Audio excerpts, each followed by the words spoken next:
My absolute favorite story related to Oblivion is the one where Sir Patrick Stewart was cast as Uriel Septim. Bethesda handed him a 90-page character description explaining his personality, background, motivations and hopes. However, they were worried that Sir Patrick Stewart would react negatively and say, "Are you crazy?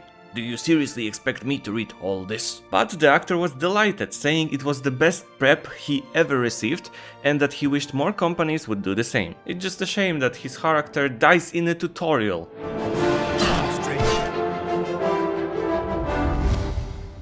The remaster of The Elder Scrolls 4 Oblivion debuted just a few days ago, and it's already a huge success, with up to 190,000 people playing it at peak on Steam, while the heavily advertised Avowed had a much smaller numbers. And if some Ubisoft investor looked at those numbers, the message would be clear. Just keep making remasters over and over again, just like Sony does with The Last of Us. However, if we take a closer look at Oblivion's marketing, we'll quickly notice that the person who chose this particular approach really knew what they were doing. Instead of spending millions on advertisement, they quietly prepared the game and without any praises announced to fans just one day in advance that Oblivion would launch tomorrow. But let's start from the beginning. Let's start by analyzing the environment which surrounded the game. In recent years, Bethesda could only brag about two games, Fallout 76 and Starfield. Both of these games were received negatively by players. The first was based on already old creation engine, which struggled in places and smelled so much of food, you could make a decent whiskey out of it. Meanwhile, Starfield was supposed to fulfill the promises of a silver-tongued Todd, but turned out to be an unfinished product with empty planets and dead cities. After two Medicore games, Bethesda needed something that would be an objective success. The problem is the release of 6th installment of The Elder Scrolls is still somewhere in the undefined future. I'd say somewhere around 2 years. And the budget is needed both for game itself and to cool down the folks at Microsoft, so they'd let Bethesda calmly polish their biggest production to date. That's why their eyes turned to two existing games built on the same engine. On one hand, we had Fallout 3, on the other, The Elder Scrolls 4 Oblivion. Of course, neither I nor you knew about this yet, and one Reddit user even claimed that there is no point in remaking Oblivion getting a hefty number of likes. Well, that comment hasn't really aged well, don't you think? And players who know what Oblivion is, in my opinion, fall into two groups. Wait, let me do that again. And players who know what Oblivion is, in my opinion, fall into two groups. The first are people who played the original game many years ago and now are excited to revisit memories from the past. I think for someone like that it's a must play, because Bethesda has released Skyrim so many times already, while the earlier installments were left behind, forgotten, even though I've seen comments from people claiming that Oblivion is far superior to its successor. Finally, we, the new players, have a chance to see for ourselves the way in which gamers who played Oblivion saw this game in their imagination. The second group are people who never had contact with TES4 but know the game from the vast numbers of memes that have gone down in history. The game is well known for voice actors making mistakes in their lines, Imperial Legion compound and the temple all on the same night. Wait a minute, let me do that one again. I heard that the characters behaving strangely, What can I do for you? You too. and that meme-worthy scene. Your money or your life? Good choice.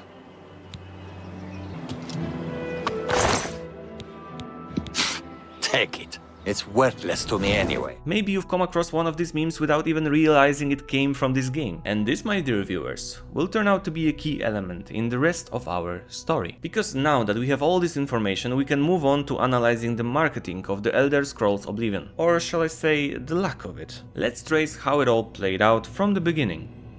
April 21st. A mysterious post appears on Platform X announcing a live event for the next day. People are shocked because no one suspected anything like this happening. It's actually surprising that Bethesda managed to keep this game almost a secret since 2021. Insomniac Games could take notes. And of course, a huge number of informative TikToks appear, and among them there is a viral meme based on the assumption that someone meant to post about Elder Scrolls 6 but accidentally wrote 4, leading to a race against the time where Bethesda had to make a remaster in the next 24 hours. It's absurd, but also very similar to that meme, and the human brain is simple. We see another version of the same meme, we get a dopamine hit, Feels good. April 22nd. The marketing machine starts with the test Oblivion trailer appearing on every major gaming channel, gathering over 2 million views on Bethesda channel alone. And here's the best part, from that moment the game is already available everywhere. If you saw the trailer, it means that you can play Oblivion on your platform. Bethesda posts a few more time on X, and that's it. You know, pretty minimal marketing for a game that has 190,000 peak players on Steam alone. But I would say not really, because this is where the players take over. Remember when I mentioned memeability of this game? Social media is now full of comparisons and analysis. Have the voice actor mistakes been fixed?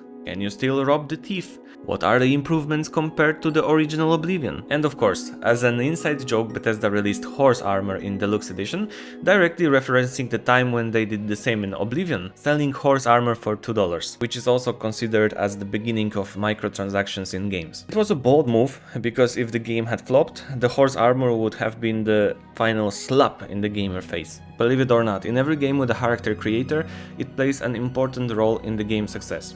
You can ignore it like Avowed, or give control to the players like Oblivion did. In a well-made creator, players spend hours, which is why the game like Inzoi released a demo with just the character creator. It's no different in Oblivion, where players can create really ugly characters. Nothing limits you, to the point where your character can look like this, or even like this. Here a competitive artistic spirit creeps in, as people compete to see who can create the ugliest or the prettiest character. Bethesda made a great decision. On one hand leaving most bugs and glitches, on the other hand adding a substantial number of fixes. I have to admit that Oblivion looks very good, in some places even better than Avowed, especially in terms of physics and animation quality. And the NPCs, despite their odd behavior, are able to move around the city on launch day. I never expected that this would be something that needs a separate mention. And thanks to this, players enjoy both discovering new things and reliving all those comical moments the game is known for. Okay, we are a few minutes in, so if the concept from the title isn't clear yet, this is exactly what organic marketing for the Elder Scrolls Oblivion is about. Instead of trying to market the game as a whole and desperately convince players that their product is good,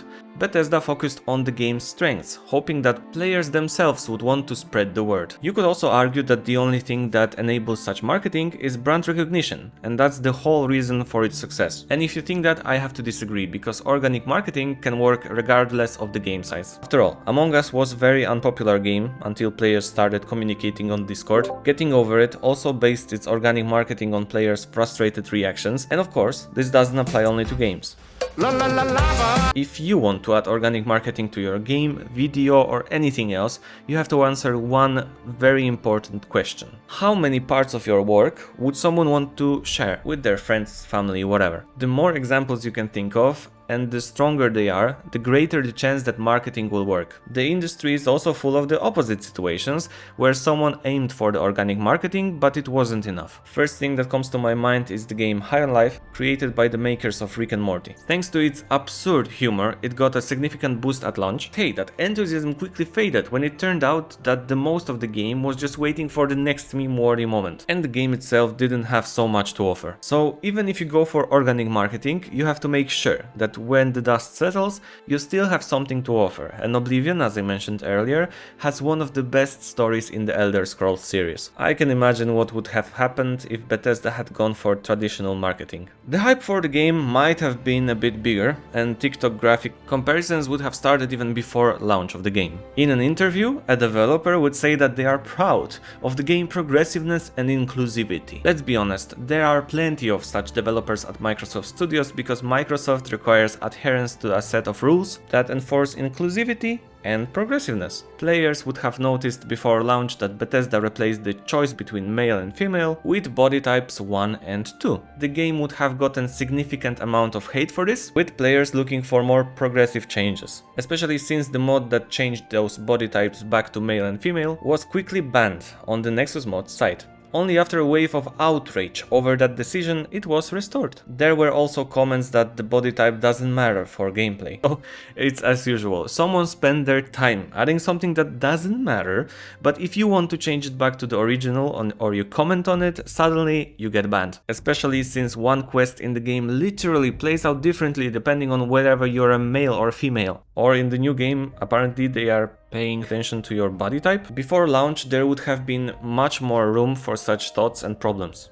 But by releasing Oblivion Remastered on the same day, there is a significant chance that these topics will fly under the radar, buried among facts, bugs and analysis. And if it does fly under the radar, then Bethesda will do the same in Test 6, and when you have problem with it, you'll hear, but they introduced it in 4th part and everyone praised it. But in this whole joyful story and success there is also a sad aspect, and that's Skyblivion. A group of modders set out to recreate the 4th installment of The Elder Scrolls on the engine of 5th. The release was planned for 2025, but with the release of the remaster, the creators' motivation may drop.